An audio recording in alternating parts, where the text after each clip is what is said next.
ప్రభునందు ప్రియులైన మీకందరికీ యేసు క్రీస్తు ప్రభువారి నామములో శుభవందనాలు తెలియజేస్తూ ఉన్నాం. దైవజనులు బ్రదర్ భక్త సింగ్ గారి పరిచర్యలో నుండి దైవ మర్మములు. ఏప్రిల్ 5, అల్ఫాయు ఒమేగయు నేనే.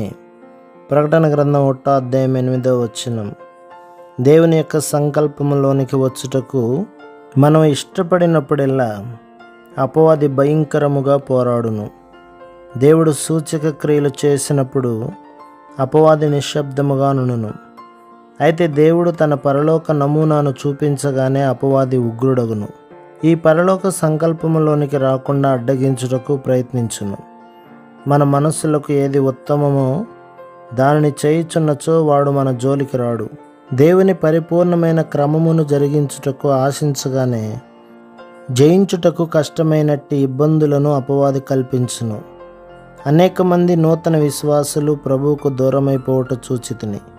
దీనికి కారణము సంఘ జీవితంలోనికి వారెప్పుడునూ రాలేదు.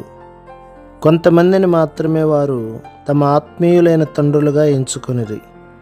మనలో ఎవరునూ ఈ భారమును ఒంటరిగా భరించలేరు. ఈ భారమును దేవుడే సంఘమునకు అనుగ్రహించి ఉన్నాడు. ప్రకటన గ్రంథం 1వ అధ్యాయం 10వ వచనం నుండి 16లలో అనేక మంది ప్రజలు శ్రమలకు లోనై చెదిరిపోవటను చూచి అనేకులు చంపబడుట జ్ఞాపకము చేసుకొని అపోస్తలుడైన యోహాను కృంగిపోయెను. అతడు తబ్బిబ్బై, ప్రభువా, తరువాత ఏమి సంభవించనన్నది? నీవేర్పరచుకున్న ఇంతమంది అపోస్తలులు చెరలో నుండగా ఈ సంఘమునకు ఏమి సంభవించనన్నది అని ప్రశ్నించెను.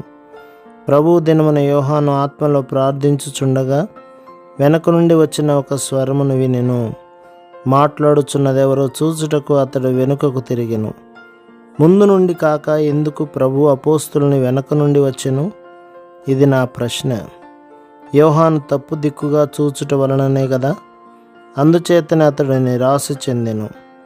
అప్పుడు ప్రభు యోహానుతో, యోహాను, నీవు తప్పు దిశలో చూచుచున్నావు, వెనుకకు తిరిగి నూతనమైన రీతిని చూడుమని చెప్పెను. యోహాను మొదట చూచినది 7 సువర్ణ దీపస్తంభములు. యేసు ప్రభువుని ఎందుకు మొదట చూడలేదని మనం అనుకొనవచ్చును. అయితే 12, 13 వచనములలో మొదట అతడు 7 సువర్ణ దీపస్తంభములను చూచినని తెలియజేయుచున్నది. ఆ తర్వాత ప్రధాన యాజకుని వస్త్రములను ధరించి ఆ దీపస్తంభముల మధ్య సంచరించుచున్న యేసు ప్రభువును చూచెను. యోహాను, నేను నడుచుచు పని చేయుచుండుట నీవు చూడగోరినట్లయితే నా సంఘములో మాత్రమే దీనిని చూడగలవు. సూచక క్రియలు, అద్భుతముల ద్వారా నన్ను చూడలేవు కానీ నా సంఘములోనే అది చూడగలవు అని ప్రభు అన్నట్టున్నది. ప్రభు గుంపులను కట్టుటలేదు, సహవాసములను కూడా నిర్మించుటలేదు.